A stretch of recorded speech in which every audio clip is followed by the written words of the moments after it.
Escravos da Vingança. Episódio 2. Capítulo 4.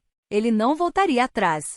Ravlins pareceu satisfeito com a resposta de Fred Coleman. Pegou o copo de uísque no qual não tocará, a despeito de protestar grande amor à bebida, respondendo: sem dúvida alguma chegaremos a um acordo, mas eu gostaria de conversar em outro lugar. Você está hospedado no hotel?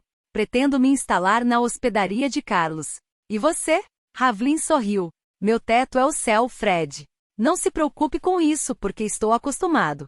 Fred Coleman franziu a testa. Que negócio lhe proporia um vagabundo sem teto?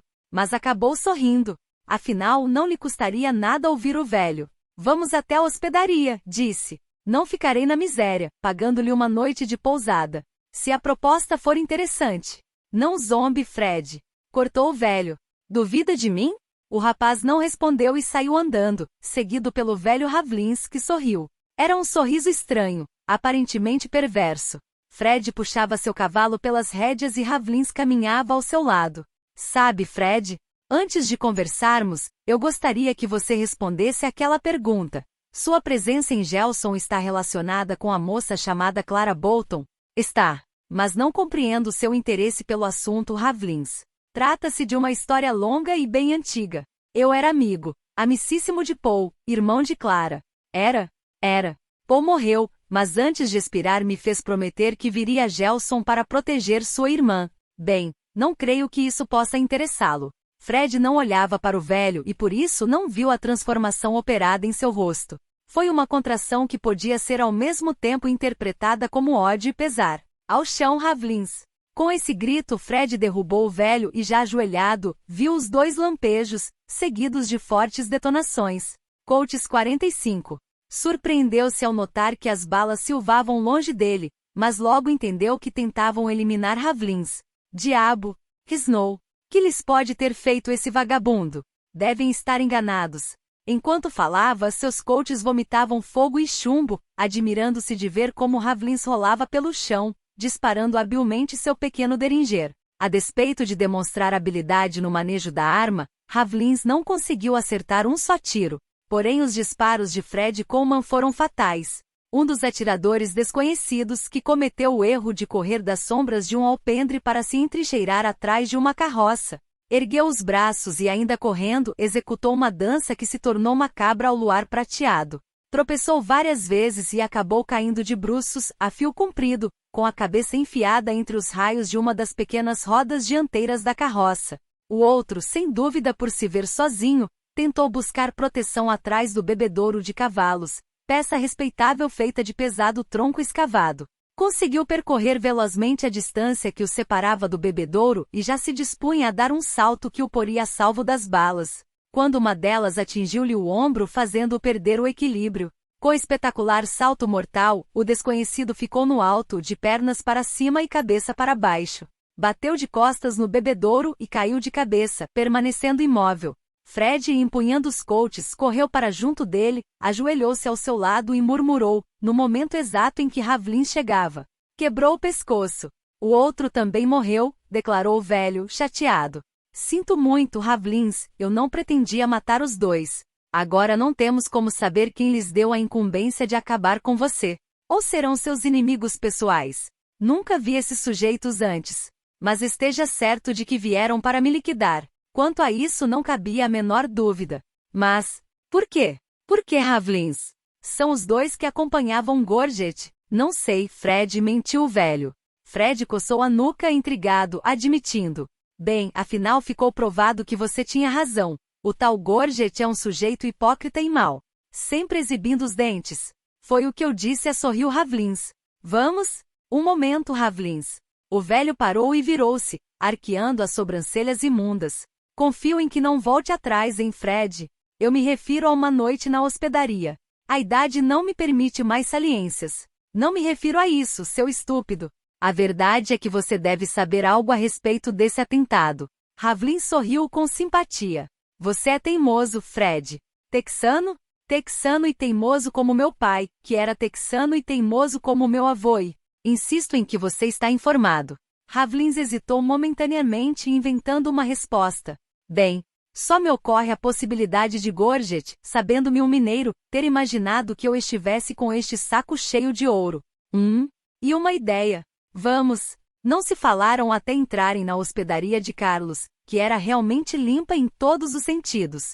Carlos, um mexicano com 100 quilos de gordura acolchoando os ossos, usava grande bigode e sorria, exibindo dentes enormes, amarelados. Atendeu os recém-chegados com mesuras exageradas e lhes arranjou 2 quartos. Ravlins preferiu ficar no térreo porque, disse, estava velho demais para enfrentar escadas. Fred subiu ao primeiro andar. Enquanto se barbeava, Fred olhou pela janela e sorriu. Afinal, aquele lugarzinho até que era bem agradável e acolhedor, com gente de bom aspecto andando de um lado para outro, todos muito atarefados. Devia haver 2 populações bem distintas em Gelson. Uma sórdida surgia com o pôr do sol, outra, distinta, trabalhadora, saía às ruas ao amanhecer. Tomou um demorado banho numa tina, vestiu-se e desceu, deparando com o imenso Carlos atrás do balcão. O velho já acordou. Carlos? Buenos días, señor Fred. No, el señor Rawlins no ha saído de sus habitaciones. ¿Puedo ir a despertarie?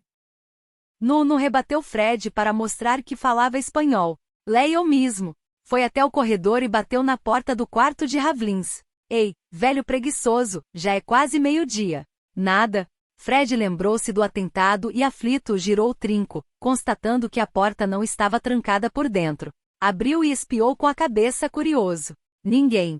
A cama não fora sequer usada. Voltou ao vestíbulo. Tu, Carlos, falou ao dono do hotel. ¿No viste salir ahí, viejo? ¿No le ha pasado hoy anoche aquí? Admitiu Carlos, encolhendo os ombros. Bah, fez Fred, chateado. Ouvidá-lo. Ao diabo Ravlins e suas propostas malucas. Tinha coisas mais importantes a fazer do que cuidar de um velho caduco. Empurrando o chapelão para frente a fim de proteger os olhos contra o sol intenso, ao sair da hospedaria era o tipo perfeito do pistoleiro texano. As fivelas dos cinturões de balas cruzados nos quadris. Os adornos das botas e as esporas, tudo de prata, cintilavam ofuscantes. Os Colts 45, com casquilhos de madreperola, emitiam lampejos. E as rosetas tilintando no barro vermelho ajudavam a dar a todos a impressão de que um demônio negro tivesse baixado em Gelson com propósitos infernais. E não estavam longe da verdade. Porém havia um catalisador negativo para a ferocidade latente em Fred Coleman e lá estava ela, diante da agência da Wells e Fargo com muita gente por perto, aguardando a chegada da diligência diária. Aproximou-se devagar. Fred. Ah, senhor Fred. Fred corrigiu ele, tocando a aba do chapéu preto com as pontas dos dedos enluvados em negro.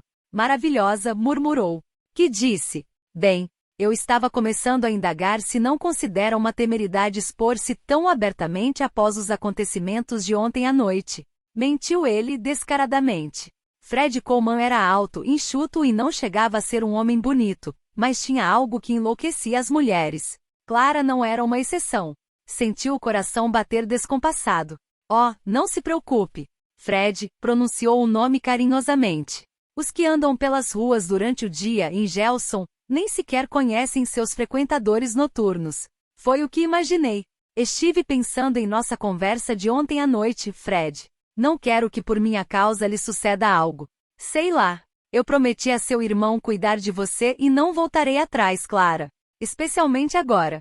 Quer fazer-me o favor de me revelar os nomes dos 4 homens que... Bem, você sabe. Paul não lhe disse? Não se lembrou no momento de morrer. Não entendo como meu próprio irmão pôde esquecer os nomes dos homens que... Não censure, Clara. Por muitos anos, Paul foi contra a ideia de vingança de seu pai e conforme eu lhe disse, acabou entendendo e tinha até resolvido romper momentaneamente nossa sociedade para vir em seu auxílio. É natural que, sendo contrário à vingança, não tenha guardado esses nomes de memória. Tem razão. Pobre Paul. Bem, esses homens se chamam Sanders, Groves, Temple e Gorget. Na verdade, o velho Temple morreu mordido por uma cascavel no deserto, e seu filho James tomou seu lugar na fazenda Esperança. Vivem ali como senhores feudais, cercados de matadores profissionais e mantendo Gelson sobressaltada com suas arbitrariedades. Não entendo como meu pai poderá vingar-se desses homens, Fred. Eles criaram 4 quadrilhas de malfeitores e meu pai sozinho. Estarei com ele, cortou Fred. Ainda assim, Fred. Serão 2 contra muitos. Sem dar importância à observação de Clara, ele perguntou: é verdade que seu pai ocultou de você e de Inocêncio parte de seus planos? É. E afirma que terá êxito, Fred. Aliás, creio que talvez Inocêncio conhecesse todo o plano de meu pai, mas se Inocêncio não lhe revelou detalhes é porque deve ser coisa muito perigosa, Clara. De qualquer forma, o máximo que podemos fazer por enquanto é aguardar a chegada de seu pai. Sorriu. Enquanto isso, possivelmente, terei uma conversa com esse Temple. Ele não se conformará com a humilhação a que o submeti diante de todos. Quanto a Gorget, sua fisionomia se contraiu. Eu gostaria de lhe cortar as beiçolas para que ele não tivesse de fazer força quando quisesse sorrir. Estaria sempre sorrindo. Clara ficou boquiaberta. Como aquele rapagão amigo de Paul, tão corajoso, o homem que se arriscara para salvá-la das garras de James Temple, podia imaginar tal monstruosidade. Você conhece Gorget? Indagou em voz baixa. Conheci o Patife ontem à noite no Ferradura. É um sujeito repugnante, capaz de tudo. De fato. Porém os outros 3 são iguais a ele e creio que só estão juntos por causa da fazenda, pois todos sabem que são inimigos de morte. Isso é interessante, animou-se Fred. Talvez nos favoreça. Falou no plural Fred. Devo entender que entrei nesta briga e só sairei dela quando houver um vencedor definitivo. E diga-se de passagem, não pretendo ser o vencido. Clara engoliu em seco. Viverá toda a sua infância e sua mocidade sob tensão. À espera do dia em que seu pai conseguisse vingar-se, colaborara com ele, chegando a descer até a trapaça no jogo para ajudá-lo. Porém agora, chegado o momento, começava a se assustar. Especialmente porque após uma vida de constante angústia, o bravo forasteiro negro surgira como verdadeiro príncipe encantado. Respirou fundo por várias vezes para conseguir falar. Eu gostaria de esquecer por enquanto essas coisas. Diga como conheceu Paul. Que fazia o meu irmão quando se conheceram? Paul e eu vivemos dentro da lei e não há o que ocultar. Tranquilizou a Fred, percebendo que também ela o supunha um temível pistoleiro texano. Conheci Paul há 2 anos. Foi ocasional porque conseguimos emprego de vaqueiros no mesmo rancho do Texas. A amizade surgiu porque nenhum dos 2 gostava dos salões, enquanto nossos companheiros iam gastar o pagamento da semana no povoado mais próximo.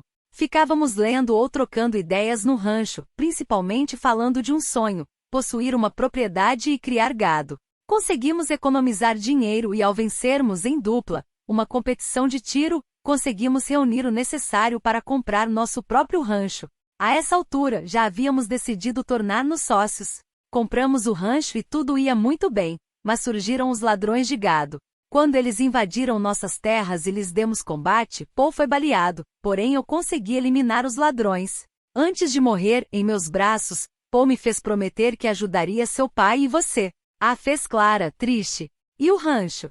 Espero voltar algum dia para continuar nossos trabalhos.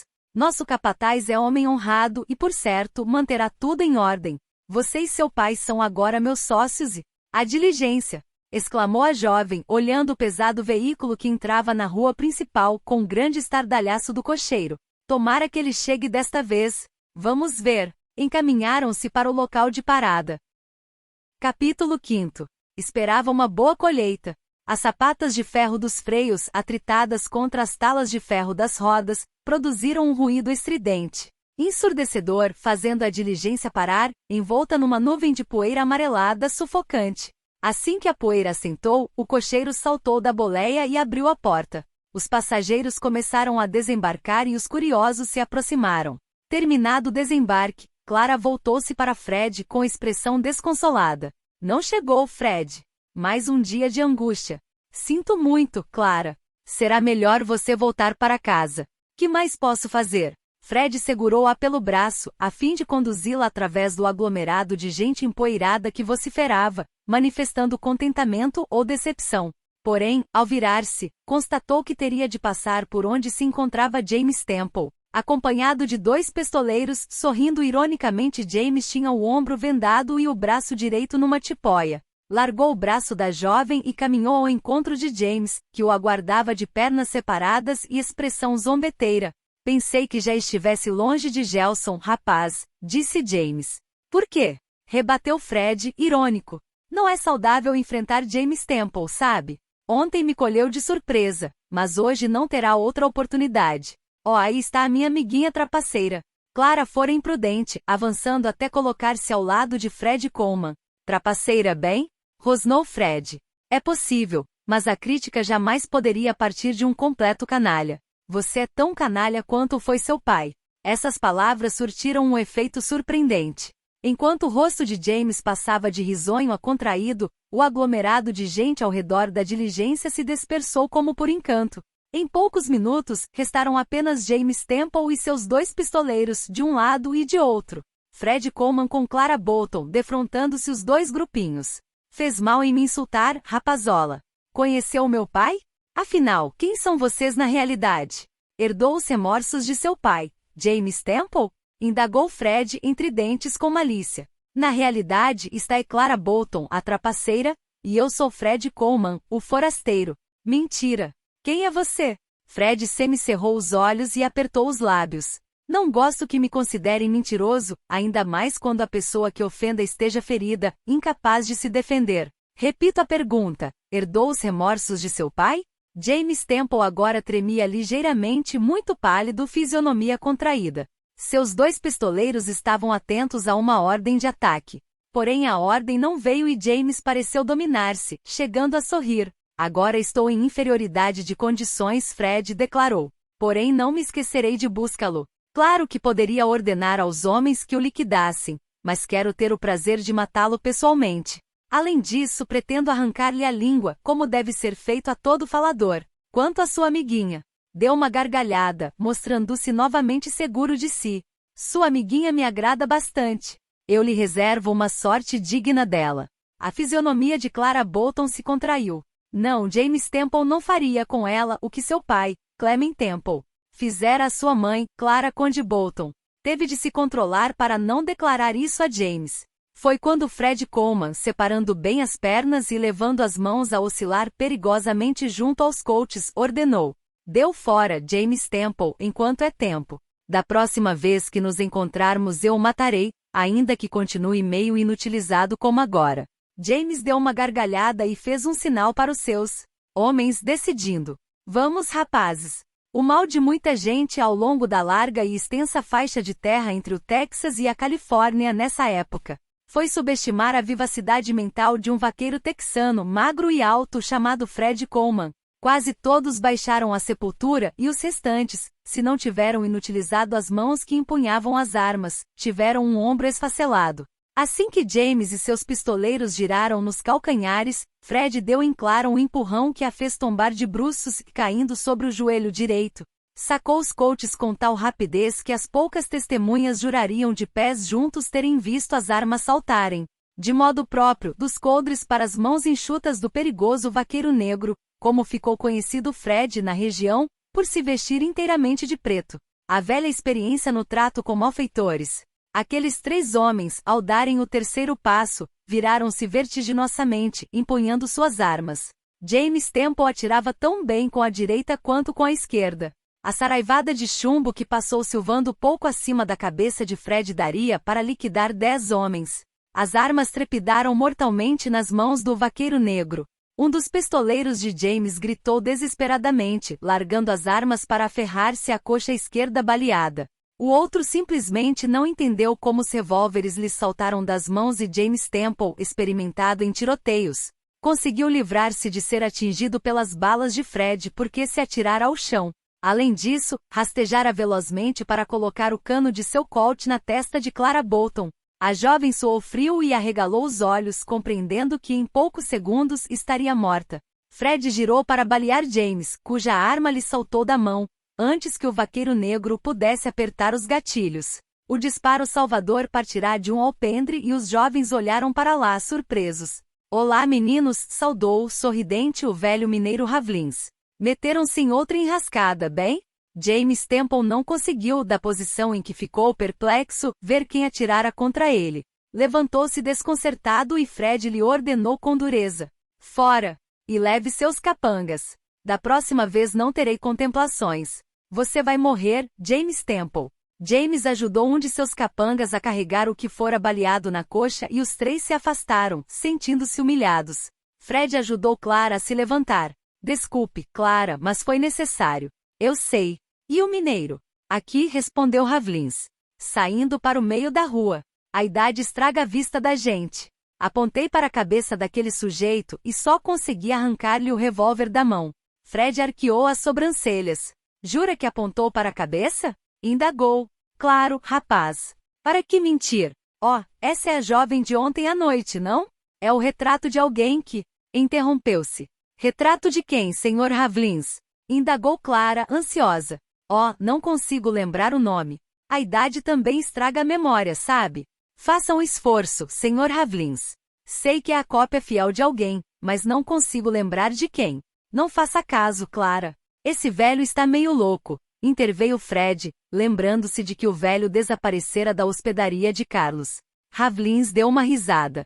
É verdade, moça. Não ando lá muito bom da cabeça. A idade também estraga o cérebro.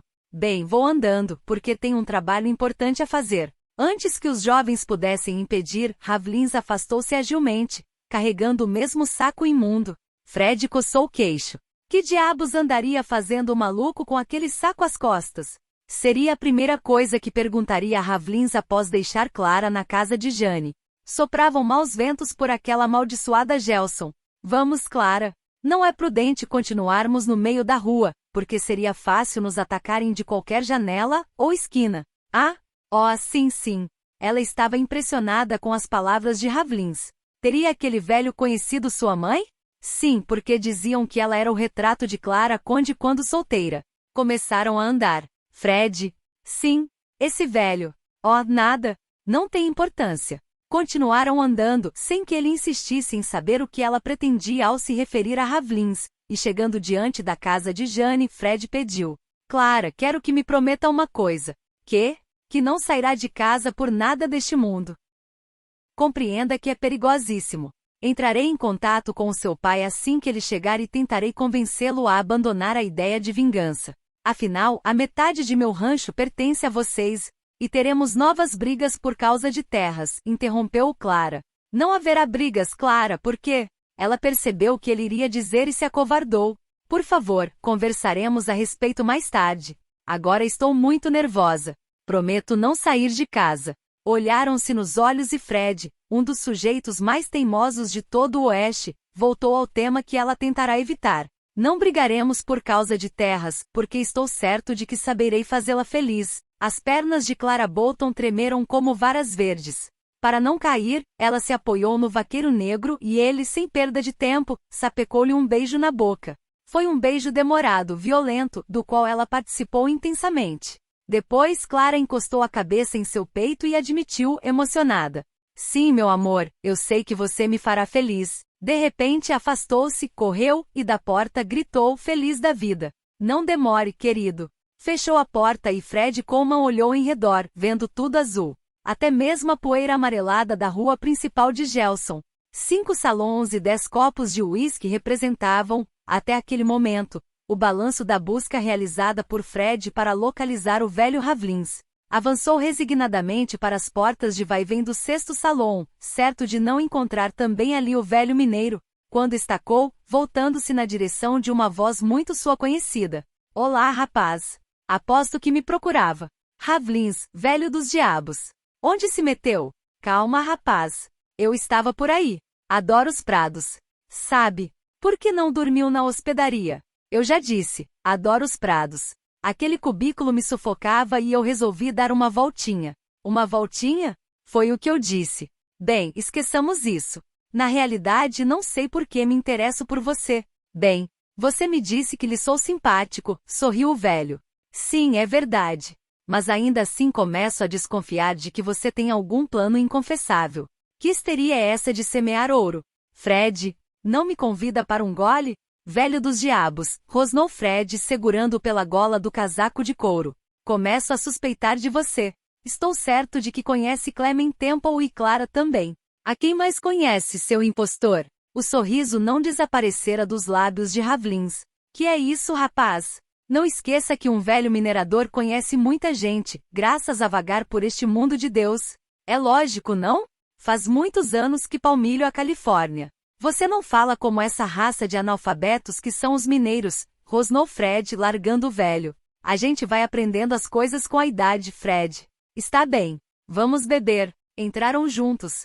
Era um lugar mal iluminado, de péssima frequência, servido pelo que havia de pior em matéria de mulher perdida. Fedor de bebida, fumo e perfume, tudo ordinário, somado ao de suor de homens barbudos, imundos, de fisionomias obscenas e vocabulário sórdido. As piadas fariam corar um frade de pedra. Os dois se encostaram ao balcão, graças ao expediente de empurrar os que ali se apoiavam. Ninguém reagiu por dois motivos imperiosos. Todos estavam bêbados de cair e temiam o vaqueiro negro.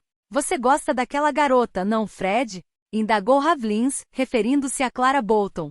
Bem, fez o rapaz, meio sem jeito. Ela é linda, não acha? Sim, tão linda como, ligeira pausa de Ravlins, como uma deusa corrigiu em tempo. Por que se interessa? Ravlins sacudiu a cabeça. Estava triste. Coisas de velho, Fred. Todo velho é tradicionalmente muito curioso e... Você não me engana, cortou Fred. Está ocultando algo importante. Diga-me uma coisa. Que fez com aquele saco? Que história era aquela de semear ouro? Ravlins bebeu em silêncio. Você é, de fato, um rapaz inteligente. Fred, o canalha do Gorget percebeu e lhe fez aquela proposta. Confesso que cheguei a temer. Tolice. Cortou Fred. Sabe muito bem que estou em Gelson para defender Clara e tentar, se possível, impedir seu pai de cometer loucuras quando ele chegar a este povoado. Agora cabe a você falar, e não me venha com mentiras descaradas. Ravlins deu uma risada. Acho que seria difícil ocultar por mais tempo, Fred. Você é muito vivo. Aquele saco continha quartzo aurífero escolhido. Quanto ao ouro, já está semeado. Espero magnífica colheita. Fred olhou-o de frente e não entendeu a transformação operada em seu rosto, que se tornou granítico. O olhar de Ravlins lhe pareceu firme, decidido, dotado de um brilho singular. Que estaria realmente tramando aquele velho maluco? Capítulo 6. Ouro mais ambição, igual a sangue. Fred Coleman olhou fixamente para Ravlins, como se pretendesse devassar-lhe o cérebro pelos olhos. Está bem, Ravlins, não sei o que pretende, mas imagino que essa jogada estúpida não lhe trará bons resultados. O engano cedo se descobre. Basta que dure uns dias, Fred. É o suficiente. Fred respirou e tomou um gole de gin puro. Bolas. Que lhe importavam os êxitos ou os fracassos daquele velho? Nada. Não lhe importava absolutamente nada. Não obstante, sentia-se interessado. Algo superior às suas forças, à sua razão, o empurrava, não só para o convívio com aquele minerador fracassado, como também para suas tramas inexplicáveis. Afinal, não lhe custaria muito trabalho alimentar as falsas esperanças daquele infeliz, enquanto aguardava a chegada do pai de Clara. A lembrança da jovem fez o vaqueiro negro sorrir e Ravlins já se dispunha a indagar qual o motivo de sua alegria, quando o grito ecoou no infecto salão. Ouro, a palavra mágica. Em menos de um minuto, a bebedeira da maioria se esfumou milagrosamente e o homem que entrará com a notícia foi agarrado, sacudido, levado de um lado para outro, espremido. Que disse, seu estúpido? Urrou um homenzarrão, quase estrangulando o pobre coitado. Ouro, ouro, repetiu o infeliz, com a voz presa na garganta pelas ganas do brutamonte. Mentira. Onde está esse ouro? Essa brincadeira lhe custará a pele. Juro, gritou o homem da notícia sensacional, assim que o outro o largou. Mickey viu com os seus próprios olhos. Quero respirar. Ai! A afirmativa de que Mickey vira ouro galvanizou todo mundo, porque Mickey não mentia. Após respirar fundo por várias vezes, o homem prosseguiu. Vocês já sabem que Mickey está trabalhando para Sanders. O velho pão duro encontrou ouro em suas terras. Um veio de quartzo riquíssimo, quase puro. Muitos dos que o rodeavam pareceram ter perdido o interesse. Se o ouro fora descoberto nas terras do miserável Sanders, não havia como explorá-lo sem o seu consentimento, coisa que ele não daria nem que tivesse de vender a alma ao diabo. Não obstante, muitos aparentemente ignoravam esse detalhe e gritavam como loucos, sentindo-se ricos. Dentre eles, havia o homenzarrão que sacudira o recém-chegado. Esfregava as mãos e seus olhos verdes faiscavam de cobiça. Fred Coleman, encostado ao balcão, estava perplexo sem compreender aquilo. Sabia ser obra de Ravlins, mas por que teria o velho semeado ouro justamente nas terras de Sanders? Pensara que o velho pretendesse beneficiar-se do truque, mas agora constatava que isso seria impossível. Enquanto isso, os baralhos de pôquer eram abandonados e os homens tremiam, acometidos da terrível febre do ouro. Se aquilo era realmente uma façanha de Ravlins, talvez o velho tivesse armado um pandemônio para si próprio.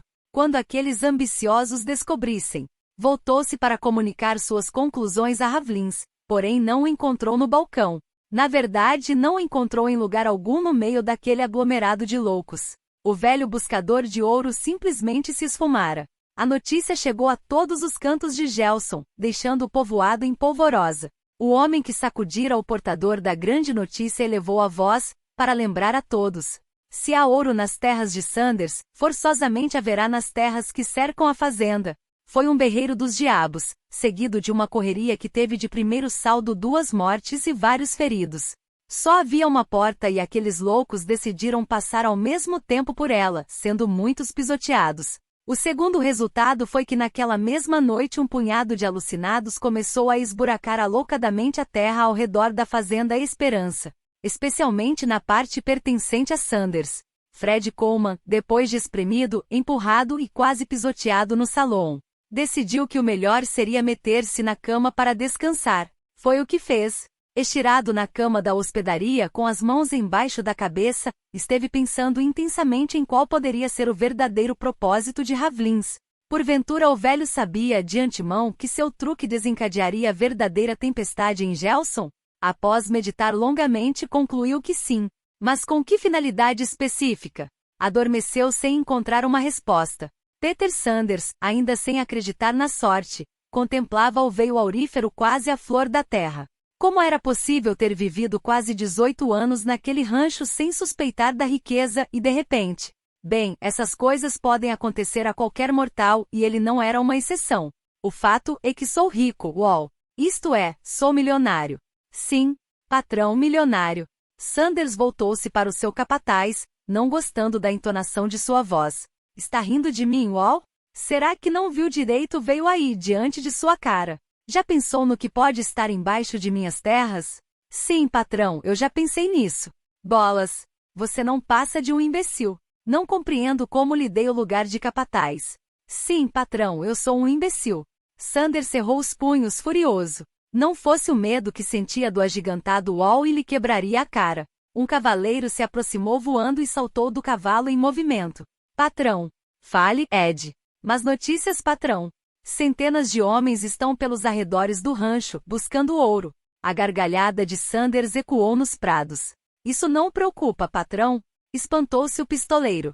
Claro que não, rapaz. Enquanto não invadirem o rancho, nada teremos a temer. Sim, mas queira Deus que encontrem algo, patrão. Do contrário, a coisa ficará feia para nós. Eles não se conformariam. Que pretende dizer? Bem, são muitos e se ficarem cegos, ninguém conseguirá detê-los. Acho que você tem razão. Trate de vigiá-los, Ed. Preocupado, Sanders montou em seu tordilho e seguiu para a casa principal do rancho. Era solteirão e dizia satisfazer-se com poucas coisas, porém os anos fizeram dele um velho comodista, grande apreciador do conforto. Já estava começando a amaldiçoar o momento em que encontrara ouro em suas terras. Isso perturbaria a sua paz, justamente quando ele se considerava um homem realizado. Aqueles cretinos estavam estragando a digestão do seu café da manhã. Aproximava-se da casa disposto a meditar sobre os últimos acontecimentos, quando ouviu um tropel. Teria visitas. Quem pode ser? Risnou. Wall não respondeu, limitando-se a esperar que se dissipasse a bola de poeira na qual chegavam envolvidos os cavaleiros. Os três se aproximaram, sorridentes. Vocês, rugiu Sanders, subindo ao alpendre da casa. Os 3 homens desmontaram e também subiram ao alpendre. 2 deles se instalaram em cadeiras e o terceiro se encarrapitou na balaustrada. Qualquer um diria que não se alegrou de nos ver, Peter, protestou James Temple, que estava na balaustrada. Pois é verdade, Temple. Não me alegro em absoluto. Gorget deu sua risadinha sarcástica. Era o que temíamos, não é verdade, rapazes? Zombou. Nem bem encontra ouro em nossas terras e Sanders esquece. Podemos refrescar-lhe a memória. Cortou Groves com voz profunda, quase insuspeita, vinda da garganta de um esquelético. Era o único dos três que se vestia como mendigo e parecia jamais ter penteado os cabelos avermelhados. Prosseguiu. Agora, como aconselha a mais elementar hospitalidade, nosso amigo Peter Sanders nos convidará a entrar e nos brindará com um uísque escocês dos mais puros. Não é verdade, Sanders? Peter Sanders não se atreveu a negar. Estava nervoso, pálido, pois conhecia muito bem a escória que o visitava em momento tão inoportuno. Isso simplesmente porque era um deles, e como eles. Está bem. Venham para dentro. Faz muito calor aqui fora. Estão vendo, garotos? Sorriu o porcalhão do Groves. Peter é o mesmo de sempre, um cavaleiro. Os três entraram no salão do rancho que, forçoso é admitir, fora decorado com muito gosto, graças ao inteligente aproveitamento de mobiliário rústico. O candelabro era uma roda de carroça, pendurada pelo cubo e com lampiões no aro. Uma sela, instalada sobre 4 pés de pau de mato, formava gracioso tamborete. Outras peças revelavam igual bom gosto. Na verdade, Peter Sanders fora educado no leste e tinha boas maneiras. Estava intensamente pálido, quando colocou os copos e a garrafa de uísque na mesinha rústica, situada bem no centro de um semicírculo formado por um sofá e 4 poltronas também rústicas, de couro. Tentou sorrir. Bem, aqui está o uísque de primeira que recebi diretamente da Escócia. Bebam e falem à vontade. Groves, o ruivo imundo, serviu-se de uma dose cavalar e bebeu ruidosamente, dando uma cusparada no chão, como se estivesse no pior dos salões. Enxugou os beiços com as costas da mão, estalou a língua e comentou cínico. Isto sim, é passar bem. Falem de uma vez. Gritou Sanders descontrolando-se. Gorget armou um sorriso irônico. Está bem, amigo Sanders, viemos falar com você. Mas primeiro deverá confirmar a existência de um veio aurífero em nossas terras. Ah, era isso, hein? Pois bem, é certo que existe ouro em minhas terras. Frisou possessivo. Maravilhoso! Exclamou James Temple com cinismo. Não acham, rapazes? É a nossa oportunidade de enriquecer. Não! Gritou Sanders com a fisionomia congestionada. Está em minhas terras e me pertence, entenderam? Esse ouro é todo meu. Os outros três se olharam, fazendo cara de perplexos. Não entendo essa atitude de Peter. Quase gemeu Groves. Afinal, eu não disse. Continua o mesmo egoísta de sempre. Falou Gorget. Sempre fomos seus amigos e protetores. Cedemos-lhe parte de nossas terras quando... Bem para que lembrar aquilo. Durante 18 anos, gozou de uma situação formidável graças a nós e agora... Gorget fingia estar profundamente magoado pela ingratidão de Sanders, e Groves passou a brincar com um longo punhal, cravando-o repetidas vezes no tampo da mesinha. De repente, o punhal silvou no espaço e se cravou no braço de uma cadeira, a poucos centímetros da mão esquerda de Sanders, que a recolheu instintivamente, encolhendo-se todo. Groves se levantou, arrancou o punhal do braço da cadeira e tomou a sentar-se, como se nada tivesse acontecido. Está bem, gemeu Sanders. Que me propõe? Oh, não exigiremos absurdos, amigo Peter. Apenas repartiremos essa fortuna, como sempre fizemos com tudo desde que ganhamos a fabulosa fazenda Esperança. Lembra-se de que até lhe deixamos aquela mulher gostosa e... Era uma senhora. Cortou Sanders, sem dúvida arrependido do crime que praticara 18 anos antes. Era uma senhora casada, mãe de família, e nós fomos uns canalhas da pior espécie. Sim, talvez Peter, mas graças a isso você saciou seu apetite carnal e passou a viver com todo o conforto que se pode esperar no Oeste, argumento James Temple. Isso não importa. Eu jamais tomaria a cometer tamanha sordidez. Até hoje acordo dentro da noite sobressaltado, julgando ver aqueles olhos negros enormes, suplicantes, transtornados pela demência que nós causamos com uma brutalidade sexual. Clara Conde Bolton era uma dama, cuja honradez nós 4, manchamos impiedosamente. James Temple deu um assobio agudo. O garoto ficou moralista, zombou. Isso é do passado, Sanders, interveio Gorget. Graças a isso, podemos apossar-nos da fazenda Esperança, e agora encontrar ouro. Que me pertence, murmurou Sanders, nesse momento inteiramente dominado pelos remorsos. Caramba, Peter, você se nega a repartir conosco o que possa encontrar nessas jazidas? Acertou. Bem, se é assim, contemos um pouco a história. Lembra-se de Nathaniel Bolton? Claro. Já esqueceu o que esse homem prometeu na sala do júri, ao ser condenado? Claro que me lembro. Aqui vem isso. Muito simples, amigo Peter Sanders. Dentro em breve, esse mesmo homem terá cumprido a sua pena de 20 anos e virá para este lugar, disposto a vingar-se. Ele jurou. Só nos resta saber por onde ele começará. E quem melhor do que Peter Sanders para Nathaniel Bolton começar sua vingança, se foi o homem que teve o privilégio de ser o cara que exigiu ser o primeiro a violentar sua esposa? O suor escorreu pela testa de Peter Sanders. Acha que isso me amedronta? Ele não conseguirá chegar até mim. Gorget deu uma risadinha. E se alguém lhe facilitar a ação? Indagou com malícia. As gotas de suor tornaram-se mais numerosas na testa de Sanders, para se transformarem imediatamente em filetes que corriam por todo o seu rosto. Ele piscou, evitando que elas lhe entrassem nos olhos. Gorget prosseguiu friamente. Por outro lado, se nos mantivermos bem unidos como até o presente. Cínico, berrou Sanders. Nunca fomos unidos. E nunca fomos amigos. Aquela foi a nossa mais covarde aventura e desde então procuramos destruir-nos mutuamente. Gorget, Temple e Grove se olharam. Era tudo verdade, porém agora, cegados pela febre do ouro, pretendiam unir-se em benefício mútuo. É possível que você tenha razão, Peter, admitiu Gorget. Não obstante, agora unidos, poderíamos desfazer-nos facilmente desse suposto vingador e desfrutar placidamente de nossa riqueza. Não acha que estou certo? Não, negou Sanders num suspiro angustiado. Saberei enfrentar esse homem quando ele chegar. Está bem, Sanders, sorriu Gorget. A despeito de tudo, nós lhe concederemos um prazo de 24 horas para que você reconsidere suas palavras. Afinal, viveu horas emocionantes com a descoberta de nossas jazidas e não pôde raciocinar friamente. Acabará se convencendo de que o mais conveniente para você será aliar-se aos seus velhos companheiros de patifarias. Não necessito de prazo algum, Gorget. Já decidi. Como queira, cortou secamente James Temple, que era o único jovem do grupo. Mas não esqueça que lhe oferecemos nossa amizade no momento oportuno. Besteira. Fora. Fora daqui, seus invejosos. Não lhe será assim tão fácil livrar-se de nós, prosseguiu James Temple. Saiba que estamos absolutamente convencidos de nosso direito sobre parte dessa fortuna. Falou pouco, mas bonito, opinou Groves, apoderando-se da garrafa de uísque. Caso tivesse sido eu o afortunado, teria corrido para comunicar aos meus 3 sócios que a fortuna acabará de bater à nossa porta. Peter Sanders deu uma risada. Continuou sujo de sempre, Graves.